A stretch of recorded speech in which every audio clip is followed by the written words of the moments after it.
শুভেচ্ছা বন্ধুরা, এক রাস শুভেচ্ছা। তোমরা সবাই কেমন আছো? আশা করি ভালো আছো। তোমাদের সবাইকে অনেক ভালোবাসা আর ধন্যবাদ আমার সকালে আসার জন্য। তোমরা অবশ্যই আমার সাথে থাকো আর ভিডিওটা দেখতে থাকো। আজকের ভিডিওটা একটু অন্যরকম।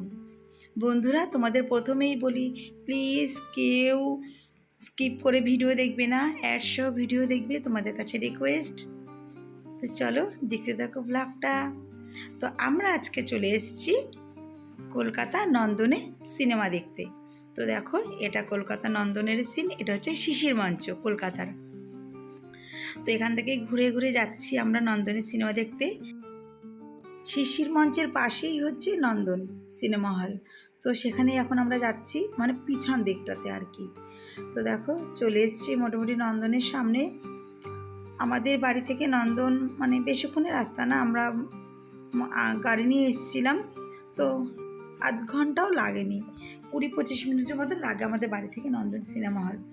তো চলে এসেছি, এই যে আমার ছেলে, মানে আমরা 3 জন, আর আমার একটা জা এসছে, জায়েরাও 3 জন। তো আমরা এই দুটো ফ্যামিলি এসেছি সিনেমা দেখতে। তো ছুটি আছে বলেই মানে এসছি সিনেমা দেখতে। এরকম ছুটির মুহূর্তগুলো একসঙ্গে কাটাতে না খুবই ভালো লাগে, তাই না? আর নন্দনে বই সেরকম চলছিল, আমরা জানি না কি বই চলছিল, সেটাও অতটা জানি না। জাস্ট মানে ইচ্ছে হয়েছে আসবো, আনন্দ করব, এই জন্য এসেছি। এই হচ্ছে নন্দন সিনেমা হল। তো আমরা এখানে অযোগ্য সিনেমাটা দেখেছিলাম, এসে দেখছি অযোগ্য মুভি হচ্ছে, আরও কী কী মুভি হচ্ছিল। তো যাই হোক, ঋতুপর্ণা প্রসেনজিতের এই মুভিটা দেখলাম, মোটামুটি একটু ভালো লাগবে মনে হচ্ছে দেখে। তো এই জন্য মুভিটা দেখতেই ঢুকে গেলাম। তো মুভি দেখে যখন বেরোলাম, দেখো আমরা এখন মুভি দেখে বেরোচ্ছি, বেরিয়েই দেখি বৃষ্টি হচ্ছে। কি অবস্থা, মানে আমরা কেউ ছাতা নিয়ে যাইনি। এটা মুভি থেকে বার হওয়ার পরের সিন, এটা কেউ ছাতা নিয়ে যায়নি। তো ওই ঘুরে ঘুরে বৃষ্টি হচ্ছিল, তাতেই ভিজে ভিজে ফটো তুলেছি, ঘুরেছি, এই করেছি। এটা হচ্ছে আমার যা।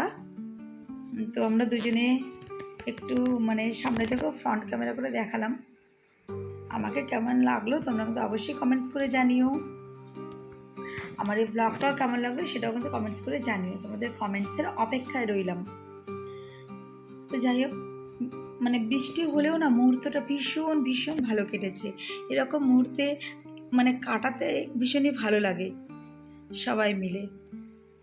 আর নন্দনের চারপাশটা না মানে ভীষণ সুন্দর পরিবেশ, মানে কি বলবো, যদি বৃষ্টি না হতো না মানে এখানে আরও বেশিক্ষণ থাকা যেত, বসা যেত, গল্প করা যেত। কিন্তু বৃষ্টির জন্য না ম্যাচাকার হয়ে গেল সব কিছু, মানে আমরা খুব বেশি টাইম এখানে স্পেন্ড করতে পারলাম না বৃষ্টির জন্য। তবুও যতটুকু ছিলাম তোমরা দেখেই বুঝতে পারছো কীভাবে বৃষ্টি হচ্ছে। দেখো সবার মাথায় ছাতা, সেটা আমাদের মাথায় নেই, আমরা বৃষ্টিতেই ঘুরে বেড়াচ্ছি। তো অনেক বলে বরকে বললাম একটু আসো সামনে কথা বলো। তো অনেক বলার পরে আমার বর একটু সামনে আসলো। ও তো এসব পছন্দ করে না অত, যে তুমি যা খুশি করো, আমাকে জড়াবেন এর মধ্যে, ওর কথা হলো সেটা। তো যাই হোক, অনেক জোর করে বললাম একটু কথা তো বলো, তো একটু হাই করলো। এদিকে আমার যা, আমার দেওর, ওরা ফটো তুলছে, আমি আবার ওদেরকে একটু দেখালাম। তো আমি না এখানে রিলসও বানিয়েছি 2-3টে এই বৃষ্টির মধ্যে। তো বরকে বলছে আসো না দুজনে একটু সামনে মানে কথা বলি। আমার বর তো হেসেই খুন, মনে হয় ওর এসব হাসি পায়, বলে আমার এগুলো হাসি পায় দেখলে বলে। তো এই জন্য ওকে নিয়ে মোটামুটি সেভাবে ভিডিও করা হয় না, একদমই লজ্জা পায় ও। যাই হোক, এখান থেকে ঘুরে আমরা ফুচকা, তারপরে আইসক্রিম, মোমো এগুলো খেয়ে তারপরে একটা মানে রেস্টুরেন্টে ঢুকেছি। তো ওখানে মিক্সড ফ্রায়েড রাইস আর চিলি চিকেন অর্ডার করেছি। তো ওকে বলবো একটু তাকাও, এই জন্য আগে থাকতে হাত দুটো দেখাচ্ছে যে দেখো আমি কিন্তু দেখাচ্ছি আছি। আর আমার দেওরও মোটামুটি সেই করলো, দাদা দেখা দেখি। সবাই মিলে সময়টা কিন্তু আমরা ভীষণ ভালো কাটিয়েছি। এই মুহূর্তগুলো না মানে ছবিতে বাঁধিয়ে রাখার মতন। তো বন্ধুরা, আজকে এই পর্যন্ত। তোমরা সবাই ভালো থাকো, সুস্থ থাকো, আর আমার ভিডিওতে কমেন্টস করে জানিও কেমন লাগলো। টাটা।